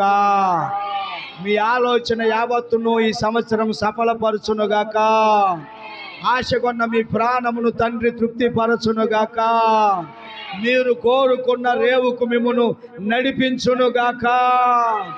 ఆయన కృపలను మీ జీవితంలో విస్తరింపచేయునుగాక. దగ్గరగా కొడదాం, చప్పట్లు కొడదాం, చప్పట్లు కొడదామండి. హల్లెలూయా, హల్లెలూయా. కనుక నా ప్రియమైనటువంటి దేవుని బిడ్డలారా, ఇంకా కొద్ది సమయము దేవుని వాక్యాన్ని చూసుకొని మనం బల్లారాధనను తీసుకొని వాగ్దానాలు తీసుకొని మనం సెలవు తీసుకుందాం. ఇంక తర్వాత మరలా ప్రసంగం ఏమి లేదు, కానీ వినండి ఈ మాటలే కొద్దిసేపు మనము పొడిగించుకొని మనం సెలవు తీసుకుందాం. దయచేసి మీరు అటు ఇటు వెళ్ళొద్దు, బయటికి వెళ్ళొద్దండి. బయటికి వెళ్ళి ఈలలు గోలలు చేసే అల్లరి మొక్కలకి వెళ్ళొద్దు. దేవుని సన్నిధిలో గడపండి. క్రొత్త సంవత్సరంలో కొంత సమయమైనా దేవునికి స్తోత్రము కలుగును గాక. చెప్పండి హల్లెలూయా. ఏమంటున్నాడు నోవాహుతో? ఈ తరము వారిలో నీవే నా ఎదుట నీతిమంతుడు అయి ఉండుట చూచితిని గనుక నీవును నీ ఇంటి వారును వాడలో ప్రవేశించుడి అని దేవుడు నోవాహుకు ఆజ్ఞాపించాడు. నోవాహుకు ఆజ్ఞాపించగానే నోవాహు ఆజ్ఞకు లోబడ్డాడు. నా ప్రియమైన 40 దినములు ప్రచండమైన వర్షము మానక కురిసినదంట. దాదాపుగా 383 రోజులు నా ప్రియమైన దేవుని బిడ్డ నోవాహు ఆ వాడలో ఉన్నాడంట. అంటే ఒక్క సంవత్సరము మీద 17 దినములు. దేవునికి స్తోత్రము కలుగునుగాక. హల్లెలూయా. దేవుడు తనకు విధేయులైన దాసులను ఎన్నడూ మరచిపోడండి. కనుక విధేయత కలిగి ఉండండి. నూతన సంవత్సరములో విధేయత కలిగి ఉండండి. ప్రియమైనటువంటి దేవుని బిడ్డలారా, దేవుడికి లోబడండి. ఆయన సత్యవాక్యమునకు లోబడండి. రక్షణ నొందని వారైతే వెంటనే రక్షణను పొందటానికి సిద్ధపడండి. బాప్తీసము లేని వారైతే బాప్తీసమును తీసుకోనండి.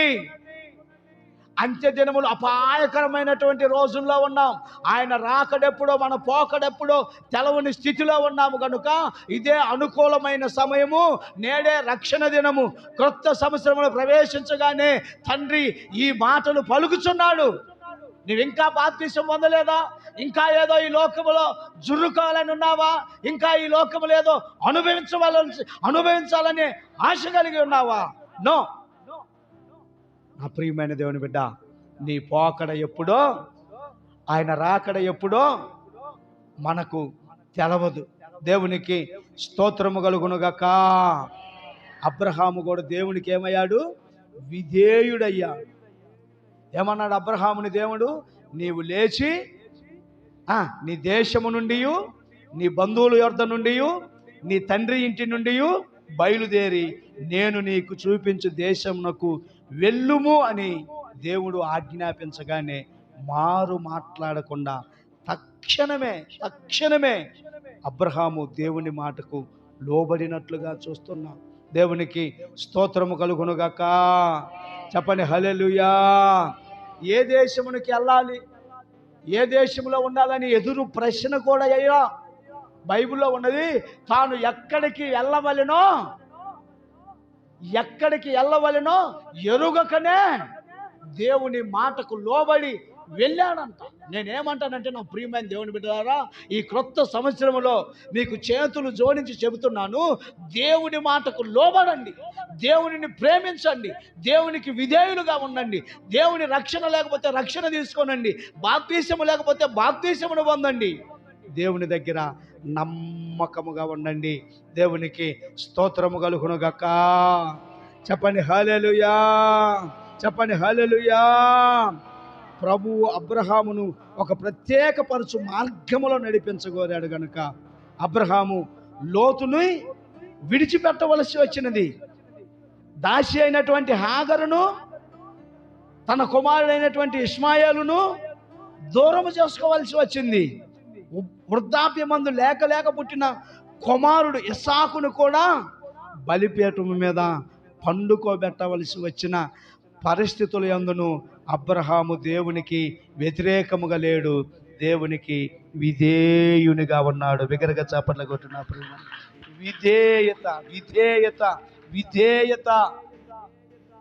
లోబడు. నీవు దేవునికి విధేయత కలిగి ఉంటే దేవుడు నిన్ను ఎంతైనా ఆశీర్వదించే దేవుడు. ఈ నూతన సంవత్సరంలో ప్రభు మరొక మాట ఏం చెబుతున్నాడంటే, ఎవరిని ఆయన జ్ఞాపకం చేసుకుంటాడంటే, మూడవదిగా ప్రార్థించేవారిని. హల్లెలూయా. ఎవరిని జ్ఞాపకం చేసుకుంటాడు? ప్రార్థన. ప్రతిరోజు ప్రార్థన ఉండాలి. ప్రార్థించే వారిని ఆయన జ్ఞాపకం చేసుకుంటాడు. నా ప్రియమైనటువంటి వర్లారా, దేవునికి స్తోత్రము కలుగును గాక. చెప్పండి హల్లెలూయా, చెప్పండి హల్లెలూయా. చూడండి అన్న ఏమంటుందో తెలుసా? సైన్యములకు అధిపతియగు యెహోవా, నీ సేవకురాలనైన నాకు కలిగి ఉన్న శ్రమను చూచి నీ సేవకురాలనైన నన్ను మరొక జ్ఞాపకము చేసుకొని నీ సేవకురాలనైన నాకు మగపిల్లను దయచేసిన ఎడల వాని తల మీదకి క్షవరపు కత్తి అన్నటికీ రానియక వాడు బ్రతుకు దినములన్నిటను నేను వానిని యెహోవానగు నీకు అప్పగింతునని మ్రొక్కుబడి చేసుకున్నదంట. మ్రొక్కుబడి. దేవునికి స్తోత్రము కలుగును గాక. చెప్పండి హల్లెలూయా. చూడండి ఎన్నిసార్లు అన్నది ఇక్కడ, నీ సేవకురాలను, నీ సేవకురాలను. అది విధేయత, అది లోబడటం, అది దేవుని దగ్గర దయను సంపాదించుకోవటం, అది దేవుని దగ్గర కృపను సంపాదించుకోవటం. ఎంత వినయంగా ప్రార్థన చేసింది. ఒక ఆమె ప్రార్థన చేసిందంట, ప్రభువా మర్యాదగా చెబుతున్నా, వచ్చే నెల 11వ తారీఖు కల్లా మా పిల్ల పెళ్లి కాకపోతే పద్ధతి కొండదానతాం. అరే ఏం ప్రార్థన అది? ఏం ప్రార్థన అది? అసలు ప్రార్థన ఎలా చేయాలి? విధేయత కలిగి, నీ సేవకురాలనైన నాకు, నీ సేవకురాలనైన నన్ను, నాకు ఒక మగపిల్లని దయచేస్తే అతని తల మీదకి క్షవరపు కత్తి రానేను, అతన్ని నీకే అప్పగిస్తానయ్యా. నా గర్భం, నాకున్నటువంటి ఏమంటారు ఆ ప్రార్థన, ఆ విధేయత కలిగిన ప్రార్థన, ఆ లోబడే ప్రార్థన, ఆ ప్రభువుని కదిలించే ప్రార్థన. ఏమంటాడు ఆయన ఆమె ఎవరు? గ్రీసు దేశస్తురాలు, సునేపిక వంశస్థురాలు అంట ఆమెతో ఏమంటాడు? అమ్మా, నీ అంటి విశ్వాసము గలదానిని నేను చూడలేదు, నీవు కోరుకున్నట్టే నీకు జరుగునుగాక. ఆ క్షణములోనే దెయ్యము తన కుమార్తెను విడిచి వెళ్ళిపోయిందంట. ఈ రోజున నీ ప్రార్థనకి దెయ్యాలు పారిపోతాయి, నీ ప్రార్థనకి నీ సమస్యలు పారిపోతాయి, నీ ప్రార్థనకు నీ ప్రాకారములు కట్టబడుతుంది, నీ ప్రార్థన నిన్ను ఉన్నతమైన స్థితికి తీసుకొని వెళుతుంది. ఈ నూతన సంవత్సరంలో తీర్మానం చేసుకొని ప్రియమైనటువంటి వారులారా, తండ్రి సన్నిధిలో చక్కగా నేను ప్రార్థన పూర్వకముగా ప్రార్థన చేసే స్థితి కలిగి ఉంటానని అంటుంది ఆమె. ఏమంటుంది?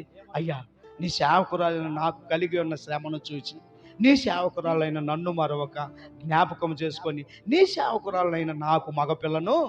ఎన్నిసార్లు? కొద్ది మాటలకి 3 సార్లు సేవకురాలని అయ్యా అయ్యా అయ్యా అని. నీ ప్రార్థన ఎలా ఉండాలి? తగువన్నట్టే ఉండదు ఒక్కొక్కల ప్రార్థన, గొడవ అన్నట్టే ఉండదు ఒక్కొక్కల ప్రార్థన. నీ ప్రార్థన వినసొంపుగా ఉండాలి, నీ ప్రార్థన ప్రభువుని కదిలించబడాలి, నీ ప్రార్థన ప్రభు వచ్చి ఆలకించేటట్లుగా. దేవునికి స్తోత్రము కలుగునుగాక. హల్లెలూయా. ప్రార్థించే ప్రజలను దేవుడు ఎన్నడూ విడిచిపెట్టడు. ఆయన పేరేంటంట? ఆయన పేరేంటి? ప్రార్థన ఆలకించువాడు. ఆ మాటను బట్టి చప్పట్లు కొట్టండి. ప్రార్థన ఆలకించువాడు మాత్రము కాదు, ప్రార్థనకు జవాబిచ్చు దేవుడని హన్న గుర్తించినది. నా ప్రియమైన దేవుని బిడ్డలారా, సంతానము లేని సమస్య ఆమెను ఎంతగానో బాధ పెట్టింది. ఆమెనే కాదు, ఈ రోజున సంతానము లేకున్నటువంటి వారిని ఎంతగానో బాధ. నలుగురిలోనికి వెళ్ళినప్పుడు, అక్కడ ఇక్కడ ఉంటున్నప్పుడు ఏమడుగుతారు? కొత్త వారి దగ్గరికి వెళ్ళినా, ఎక్కడికి వెళ్ళినా పరిచయం చేసుకుంటే నీకు ఎంత ఆస్తి ఉన్నాయా, ఎన్ని కోట్లు ఉన్నాయా, ఎన్ని లక్షలు ఉన్నాయా అంటారా? ముందు పెళ్ళి అయింది బాబా అంటారు, పెళ్ళి అయింది, పిల్లలు ఎంతమంది అంటారు. కనుక ఆ బాధను భరించిన అన్న ఎంత విధేయత కలిగి ప్రార్థన చేసుకుందో. అన్నాకి ఆ సమస్య, నీకే సమస్య ఉన్నదో, నీకే బాధ ఉన్నదో, నీకే అక్కర ఉన్నదో, నీకే అవసరతలు ఉన్నదో, అప్పులా, అనారోగ్యమా, లేకపోతే గొడవలా, పేచీలా, నీ భర్త మారనితనమా, నీ భార్య మారనితనమా, నీ బిడ్డలు లోబడనితనమా, ఏదో నీవు నీవు రోషము కలిగి, పౌరుషము కలిగి, పట్టుదల కలిగి ప్రార్థన చేయి. ఆ పరిస్థితి నుంచి నా తండ్రి విడిపించకపోతే మరలా 31 రాత్రికి నన్నాడు. ఇది 24-31 రాత్రికి. 24లో వచ్చాము కదా. నేను దేవుని పేరట దేవుని సేవకునిగా రోషముతో ఈ మాటలు దేవుని ఆత్మ ద్వారా నీకు చెప్పుచున్నాను. నీవు పట్టుదల కలిగి ప్రార్థన చేయి. ఆ ప్రార్థనను బట్టి ప్రభు తప్పనిసరిగా నువ్వు కోరుకున్న రేవుకి ఆయన నిన్ను నడిపించునుగాక. హల్లెలూయా చెప్పండి, హల్లెలూయా. సంతానము లేని సమస్య ఆమెను ఎంతగానో బాధ పెడితే ఆమె దేవాలయమునకు వెళ్ళి వ్యాకులపడి కన్నీటితో విజ్ఞాపన చేసిందంట. 10వ వాక్యములో ఆ పైన ఏమంటుంది? వ్యాకులపడి, కన్నీటితో వ్యాకులపడాలండి, కన్నీటితో విజ్ఞాపన అండి. నీ కన్నీటిని తండ్రి పాదముల మీద కానీ నీవు విడిచిపెడితే ఏమంటాడు తెలుసా దావీదు? నా కన్నీటిలో నా పరుపు తేలియాడుతున్నది అంటున్నాడు. నీ కన్నీటికి నీ కనీసం నీ పైట కొంగన దడిసింది అనుభవం ఉంది ఎప్పుడన్నా? కర్చీఫన్న దడిసిందా ఎప్పుడన్నా నీ కన్నీటితో? చీవిడి, కన్నీళ్ళు, జొల్లు 3 కలిసి తుడుచుకోవాలి నీవు. అది ప్రార్థన. దేవునికి స్తోత్రము కలుగునుగాక. దేవుడు అన్నాను జ్ఞాపకం చేసుకొని కొంతకాలము తర్వాత అన్న గర్భవతి అయి కుమారుని కని అతనికి సమూయేలు అని, ఇతన్ని ప్రభువుకు మొక్కున్నాను కనుక సమూయేలు అని పేరు పెట్టిందంట. దేవునికి స్తోత్రము కలుగునుగాక. ఆమె తన మొక్కుబడి ప్రకారము సమూయేలును దేవాలయముకు తెచ్చినప్పుడు దేవుడు ఆమె ప్రేమను, ఆమె త్యాగమును, ఆమె మాట మీద నిలవబడిన ఆ మాట మీద నిలవబడే తత్వమును జ్ఞాపకము చేసుకొని ఆమెకి ఇంకా 3 కుమారులను 2 కుమార్తెలను అనుగ్రహించాడు ప్రభు. దేవునికి స్తోత్రము కలుగునుగాక. నీవు కొంచెములో నమ్మకముగా ఉంటే, ఉద్యోగం అయితే ఫస్ట్ జీతం ప్రభువుకి అంటారు. ఫస్ట్ జీతం లేదు, చివరి జీతం లేదు, ఇంకా అది ఎత్తది, ఇంకా తెస్తలే, ఇంకా వస్తుందిలే ఏమీ లేదు. చాలా మంది మాట మీద నిలవబడరు, మాట మీద ఉండరు. నా ప్రియమైన దేవుని బిడ్డ, నీవు మాట మీద ఉన్నట్లయితే ప్రభు నిన్ను తప్పనిసరిగా ఆశీర్వదిస్తాడు. దేవునికి స్తోత్రము కలుగునుగాక. ఒకరోజు అబ్రహాము సొదొమ నాశనం అవుతున్నదని తండ్రి దగ్గర మొరపెట్టాడు. అయ్యా, 10 మంది నీతిమంతులుంటే దాన్ని నాశనం చేస్తావా? పోనీ 5 ఉంటే 5 నాశనం చేయండి అన్నప్పుడు 5 కూడా ఈ సొదొమలో నీతిమంతులు లేరని అబ్రహాము బాధపడుకుంటూ వెళితే తండ్రి సొదొమను నాశనం చేసేటప్పుడు అబ్రహాము ప్రార్థనను జ్ఞాపకం చేసుకొని లోతుని తన కుటుంబాన్ని తప్పించాడు. నా ప్రియమైన నీ ప్రార్థన నీ పిల్లలకు అక్కడికి వస్తుంది, నీ ప్రార్థన నీ స్నేహితులకు అక్కడికి వస్తుంది, నీ ప్రార్థన అనేకులను కాపాడుతుంది. కనుక నా ప్రియమైన దేవుని బిడ్డ, ప్రార్థన కలిగి ఉండాలి. ఎబ్బేజు ప్రార్థన చేస్తున్నాడు. ఏమని ప్రార్థన చేస్తున్నాడు తెలుసా నా ప్రియమైనటువంటి దేవుని బిడ్డ? ఎబ్బేజు అంటున్నాడు, అయ్యా నన్ను జ్ఞాపకము చేసుకోమంటున్నాడు. ఓ నా సరిహద్దులను విశాలపరచమంటున్నాడు, నన్ను దీవించమంటున్నాడు, ఆశీర్వదించమంటున్నాడు. తండ్రి ఎబ్బేజు ప్రార్థనను ఆలకించి అతడు కోరుకున్నట్లుగా అనుగ్రహించాడు. ఈ రాత్రి నీ ప్రార్థన ఏమిటో, ఈ క్రొత్త సంవత్సరంలో నీ ఆలోచన ఏమిటో అని కొంతమంది అట్టుండ్రు. నేనేం చెప్పేది? నొప్పి పడుతున్నాయి పేగులు అరిసి. ఆలకించండి నా ప్రియమైన దేవుని బిడ్డ. దేవునికి స్తోత్రము కలుగునుగాక. సంసోను తన పరిస్థితిని గ్రహించి ఏమన్నాడు తెలుసా? దయచేసి నన్ను ఈ ఒక్కసారి జ్ఞాపకం చేసుకయ్యా, ఈ ఒక్కసారి నన్ను బలపరచాయని ప్రార్థన చేశాడు. సంసోను ప్రార్థన ఆలకించిన దేవుడు సంసోను బలపరిచినప్పుడు ఒక్క ఎదుటిన దాగోను గుడిలో ఉన్నటువంటి 3000 మంది శత్రువులను హతమయ్యేటట్లుగా ఆ దాగోను గుడిని కూల్చివేశాడు. నీ ప్రార్థన నీ శత్రువుని, నేను ఉదయం చెప్పాను కదా, నీ శత్రువు నీటిలో మునిగిపోయేటట్లుగా చేస్తుంది నీ ప్రార్థన. నా ప్రియమైన దేవుని బిడ్డ, ప్రార్థన అనుభవం కలిగి ఉండు, ప్రార్థన జీవితం కలిగి ఉండు. సుంకరి ప్రార్థన అతనిని జ్ఞాపకము చేసుకున్నట్టే కాదు, అతడు నీతిమంతుడని సాక్ష్యం ఇచ్చినది. ఈ రోజున నీ ప్రార్థన ఎలాగున్నది నా ప్రియమైన దేవుని బిడ్డ? చేస్తున్నావా ప్రార్థన? చేయకపోతే ఇప్పటి నుంచి ఈ క్రొత్త సంవత్సరం నుంచి ఆ తీర్మానం చేసుకొని బయటికి వెళ్ళు. నీ ఇంటిలో ఉన్నా, నువ్వు ఎక్కడున్నా, నేను ప్రతి ఆదివారం, ఎన్ని వారాలు అంటా సంవత్సరానికి మధ్యాహ్నం అనుకున్నావుగా, 52 వారాల్లో ఈ 23వ సంవత్సరంలో, గతించిన 23వ సంవత్సరంలో నీవు ఎన్ని వారాలు వచ్చావో, ఎన్ని వారాలు మానుకున్నావో నన్ను క్షమించు ప్రభు అని ఈ రాత్రి నువ్వు ఇంటికి వెళ్ళినా కూడా ప్రార్థన చేసుకో ప్రియమైన దేవుని బిడ్డ. దేవునికి స్తోత్రము కలుగునుగాక. చెప్పండి హల్లెలూయా. సాయంకాలమున, ఉదయమున, మధ్యాహ్నమున నేను ధ్యానించి మొర్ర పెడతానంటున్నాడు. ఎవరు? దావీదు. అలాగనే దానియేలు దినమునకు ముమ్మారు కిటికీలు తెరచి ప్రార్థనలు చేస్తున్నారు. వారి ప్రార్థన అగ్నిగుండములో వారిని కాపాడింది. వారి ప్రార్థన సింహాల బోనులో వారిని కాపాడింది. వారి ప్రార్థన వారు తల ఎత్తుకునేటట్లుగా చేసింది. వారి ప్రార్థన దేవునిని గొప్ప చేసింది, గణపరిచినది. వీరి దేవుడే దేవుడు.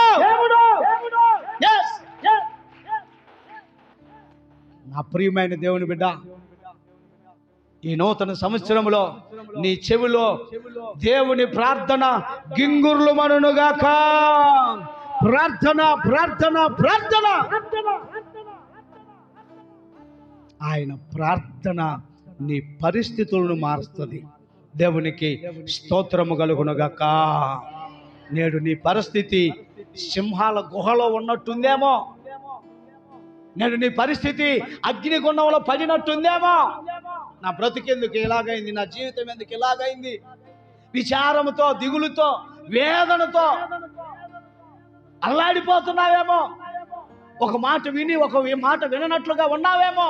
నీ పరిస్థితులు నిన్ను తారుమారు చేస్తున్నవేమో. నీ పరిస్థితులు నీ జీవితం మీద విరక్తి కలిగి, నా బ్రతుకెందుకు, అసలు నేను ఎందుకు పుట్టాను, నేను ఎందుకు ఇలాగ జీవిస్తున్నాను, నా కుటుంబం ఎందుకు ఇలాగ అయిపోయిందని కలవరపడుతూ కంగారు పడుతున్నావేమో. ప్రార్థన ఆ పరిస్థితుల నుంచి నిన్ను మార్చునుగాక.